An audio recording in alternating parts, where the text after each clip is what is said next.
what kind of stretch of land are we actually talking about when we're talking about White City?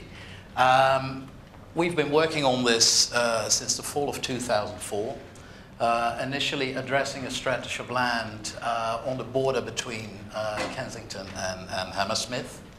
A stretch of land one wouldn't really expect so centrally. Basically a large stretch of land, mostly underutilized, mostly dedicated to kind of industrial uses one would expect further away from the city, as you can see here, and partly a site cut off by infrastructure leading into central London from its surroundings.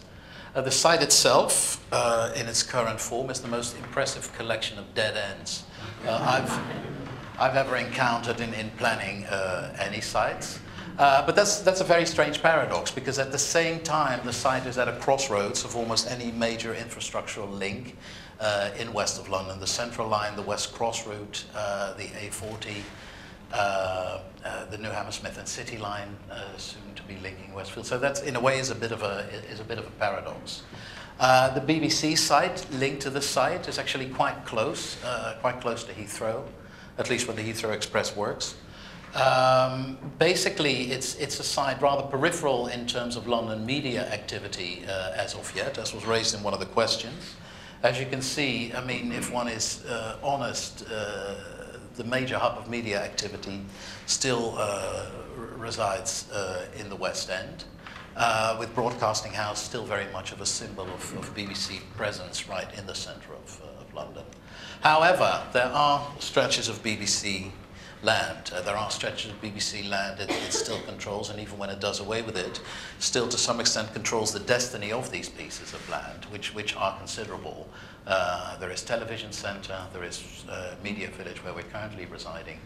But on the whole, if you look at the site, and if you look at it in the larger London context, and the way London is developing, the site in a way is an interesting site. What you could say that in its current form, London is being surrounded by new developing sites, Greenwich, Stratford, the Olympics, of course, King's Cross, Paddington, and then in that context, West 12, this area, is an interesting missing link in a set of development sites that encircle London.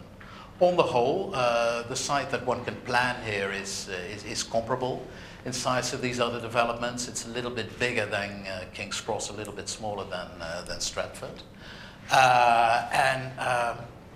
It basically borders also Westfield Shopping Centre, recently planned. The site, of course, one would like to treat, if this is to become a reality, it's very important that the site is treated integrally as a whole and planned as a single thing.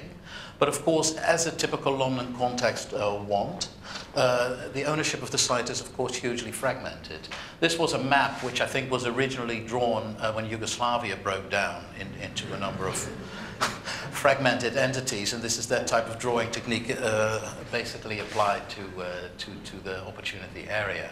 Basically what you can see is that, of course, not only planning and designing is a huge job, but simply coordinating a number of vested interests in the area in a single-minded way is maybe the biggest task. Well, good intentions, as there are at the beginning of every exercise, blah, blah, blah, blah, blah. But basically what we did was plan the whole area using the presence of the BBC as a single integrated whole. Due to the timing of this conference and particular occurrences happening in the administration, I can unfortunately only show our master plan the way NASA shows strategic military sites. So this is a little unfortunate. I'd like to tell a lot more, but I can't. However, I've taken this as an alibi to talk whatever the hell I want to talk about, and I would like to broaden the subject.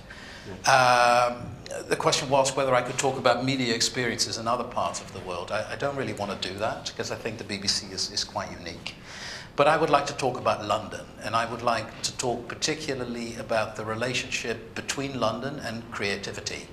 but the relationship between the unique physical substance of London and how creativity inhabits that physical substance. This is a list, these are the most well-known lists of top 10 cities that are increasingly being made. Mercer, The Economist, Financial Times, and Monocle. Interestingly enough, London is absent from every single list, which I think is a good thing. Because, I mean, if you consider places like Vancouver, Melbourne, Auckland, and Adelaide, which feature very, very highly, one could wonder if one would really want to feature in such a list. London is a great place. This is a sort of a brash lad in the 1960s in the London streetscape, otherwise known by the name of Mick Jagger. And I think what is very beautiful about this picture is that it shows that London, even to those people, even to people world famous, is a home and not a stage. The examples of this are countless. A number of typical youngsters in the 1980s having fun with the rubbish containers, otherwise known as the Sex Pistol. Here is their inventor, casually leaning in the London streetscape. David Bowie, kind of casually here. Don't know who this is. Vivienne Westwood, of course a long history, but Vivienne Westwood as a kind of housevrouw on a bicycle in the street, as is the mayor on a bicycle in the street. Well, it's a guy in a jogging suit on the phone. It is amazing how unflattering London can be to those who are very renowned. George Michael, Pete Doherty and Kate Moss in a kind of typical state between alcohol and coffee early in the morning. But however unflattering these pictures are, they're truly authentic, and I could imagine that, I mean, contrary to some of the Hollywood shots you see, that these people actually are really in love. Well, another... I mean, to some stars, the city is such a place that they don't even need to bother with stardom and can embark on a mission of self-destruction even before they could. Liam Gallagher and Patsy Kensit wrapped in the Union Jack. The Union Jack is another interesting thing. It's not the flag of London, of course, but in a way it is the flag of London. It's the national symbol, but with the greatest ease, it's also the symbol of mockery, without anybody batting an eyelid.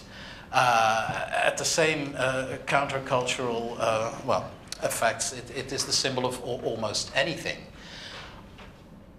What this proves to me is that talking about creative London in a way is really superfluous, because it's probably the worst tautology ever invented, because I mean the two words are almost synonymous for one another. So creative London is like, well, this goes for almost all cultural domains. It goes particularly for pop culture. There is, however, one area of culture where this mentality and this particular thing is completely passed by. That is the domain of architecture and planning.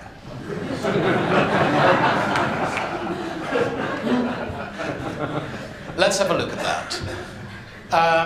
Paternoster Square, the sort of highlight of London's planning, also the highlight of London's debate in the 1980s. Not particularly avant-garde. The debate continues well until today. This is Chelsea Barracks.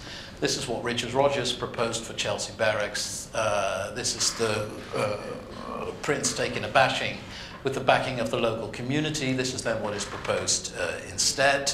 Anyway, the thing goes on. Richard Rogers lays into the Prince. But the unfortunate thing is, even though there is controversy, and even though there is a seeming debate, that really what these two things are is two forms of establishment in a way having a go at each other. I mean, the same mentality that you saw in the earlier part of the presentation isn't really here. This is one old man arguing against another old man who are set in their views. And if one is really honest, the mediocrity of this is very easily matched by the mediocrity of this scheme. Both are, it is not that London's modernist critiques are so vicious, or that the critics of modernisms in London are so vicious. It is that modernism itself, when it comes to architecture in London, is so mediocre that it can only provoke such a response. Another story of modernization. It's a story of the bus, of the Bentley bus. This is a bus, as most of us know them on the continent. Driving in London, single-decker bus. I think there have been single-decker bus in London since 1969. This example, I think, is active as of about